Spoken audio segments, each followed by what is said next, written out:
Hello guys, welcome back to my channel. तो आगे बढ़ने से पहले मेरे चैनल को सब्सक्राइब करना मत भूलिएगा। अगर आप सबको वीडियो अच्छी लगे तो प्लीज़ एक लाइक ज़रूर कर दीजिएगा दोस्तों। तो दोस्तों, आज हम आ पहुँचे हैं जूनागढ़ के नरसिंह मेहता के चौरे पर, जहाँ पर श्री कृष्ण ने नरसिंह मेहता को पहली बार दर्शन दिए थे। तो दोस्तों, आज हम यहाँ की मुलाकात लेने जा रहे हैं, तो इस वीडियो के एंड तक मेरे साथ बने रहिएगा। तो बिना कोई देरी किए हुए लेट्स बिगिन द वीडियो।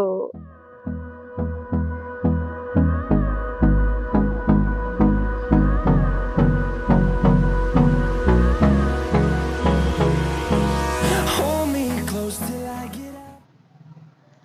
तो दोस्तों, यहाँ पर ये जो स्थान आप देख रहे हो, यहाँ पर श्री कृष्ण ने गोपियों के साथ रासलीला रचाई थी और नरसिंह मेहता को इसी स्थान पर श्री कृष्ण ने पहली बार दर्शन दिए थे। आप देख सकते हो।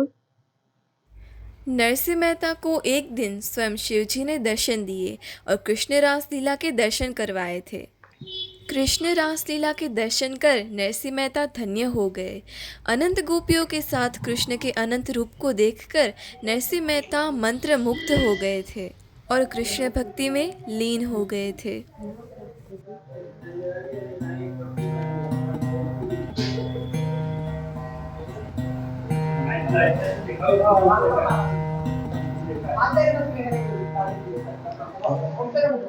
तो दोस्तों, मेरे साथ आपने यहाँ पर स्वयं द्वारिकाधीश के दर्शन किए। आप यहाँ पर सामने ये जो मूर्ति देख रहे हो, ये द्वारिकाधीश की मूर्ति है जो स्वयं नरसिंह मेहता ने यहाँ पर स्थापित की गई थी। और दोस्तों, ये जो स्थान है ना, यहाँ पर नरसिंह मेहता पहले खुद रहते थे, यहाँ उनका घर था और उसके बाद इस स्थान को मंदिर में परिवर्तित किया गया और यहाँ पर रिनोवेशन भी किया गया।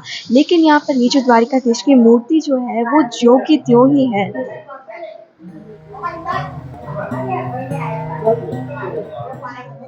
तो दोस्तों, यहाँ पर ये जो मूर्ति है ना, वो द्वारिका में द्वारिकाधीश की जो मूर्ति है ना, वैसे ही हूबहू मूर्ति यहाँ पर है। भगवान की इस अद्भुत मूर्ति को देखकर सभी लोग मोहित हो जाते हैं। और यहाँ पर आप देख सकते हो, यहाँ पर द्वारिकाधीश के बाजू में जो छोटी सी मूर्ति है ना, वो शेठ शामरशाह की है, जिन्होंने नरसिंह मेहता की पुत्री कुंवरबाई का मैयारा भरा था। और दोस्तों, यहाँ पर आप लास्ट में देख सकते हो, वो स्वयं नरसिंह मेहता की मूर्ति के दर्शन यहाँ पर हमें होते हैं।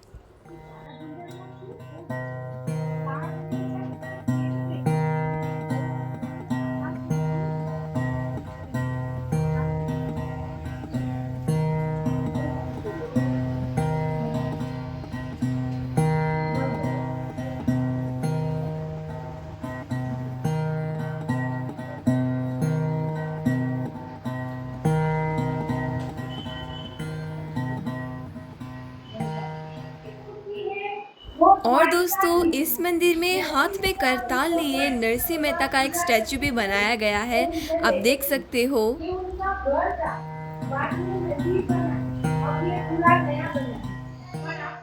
और दोस्तों, इस मंदिर में गोपीनाथ महादेव की शिवलिंग भी यहाँ पर स्थापित की गई है। ये देखिए, गोपीनाथ महादेव जिन्होंने नरसिंह मेहता को श्री कृष्ण की रासलीला के दर्शन करवाए थे।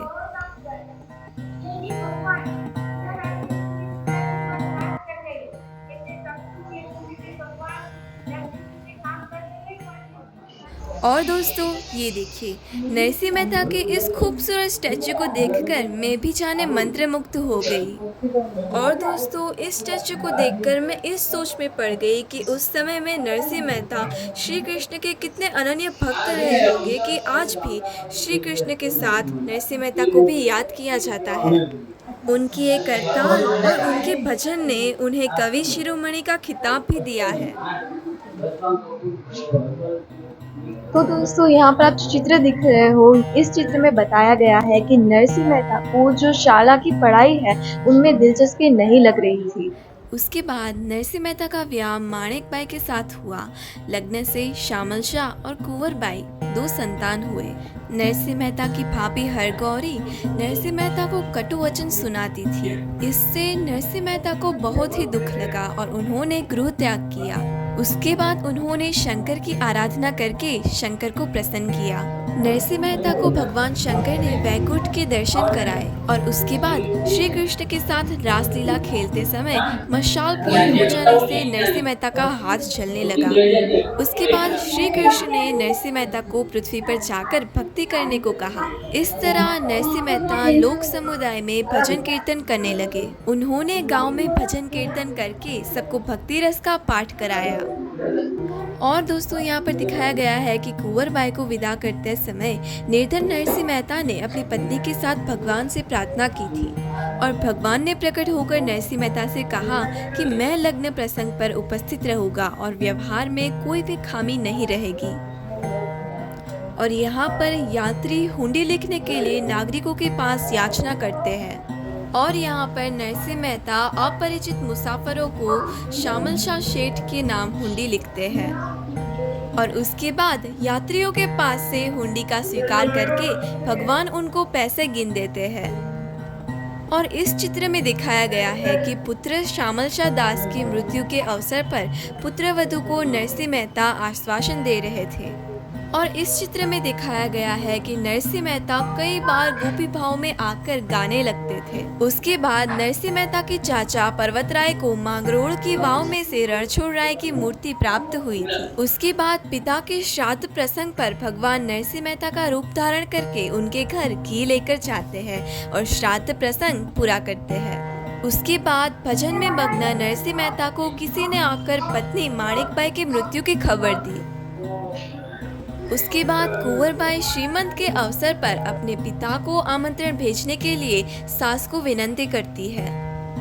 उसके बाद कुल ब्राह्मण नरसिंह मेहता को आमंत्रित करने के लिए आते हैं। श्रीमंत के अवसर पर नरसिंह मेहता को खाली हाथ आते हुए देखकर कुंवर बाई दुखी होती है।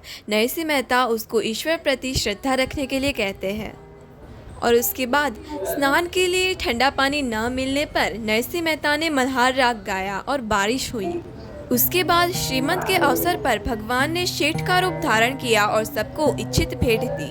बहरामनी पूर्ण हुई। ननंद की छोटी पुत्री को कुछ न मिलने से टीका हुई, लेकिन प्रभु कृपा से आकाश में से कापड़ गिरा। उसके बाद निर्धन ब्राह्मण ने पुत्री के लग्न के लिए नरसिंह मेहता के पास आर्थिक मदद की याचना की। नरसिंह मेहता ने उसको मदद की। उसके बाद भजन के द्वारा नरसिंह मेहता भ्रष्टाचार फैलाते हैं। इस प्रकार राजा राम मांडलिक के पास शिकायत हुई। उसके बाद भगवान की पटरानियां नरसिंह मेहता को हार देने के लिए प्रभु जी को विनती करती है। उसके बाद केदार राग गाते ही भगवान ने सबके समक्ष नरसिंह मेहता के गले में हार डाला और राम मांडलिक ने नरसिंह मेहता के पांव पड़े और अंत में नरसिंह मेहता ने जगत और भगवान के साथ दिव्य संबंध स्थापित किया।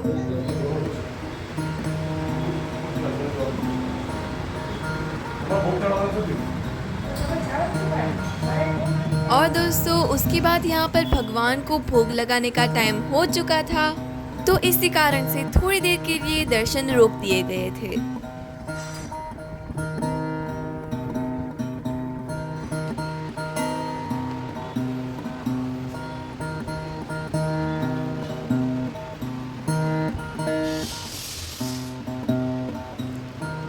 तो दोस्तों अगर आप सबको ये वीडियो अच्छा लगा हो तो मुझे कमेंट में जरूर बताएगा। लाइक और शेयर करना मत भूलिएगा और जो इस चक्कर मेरे चैनल को सब्सक्राइब भी जरूर करिएगा दोस्तों। तो दोस्तों आज के लिए इतना ही। अब मिलते हैं नेक्स्ट वीडियो में ऐसी नई जानकारियों के साथ। तब तक के लिए राधे राधे।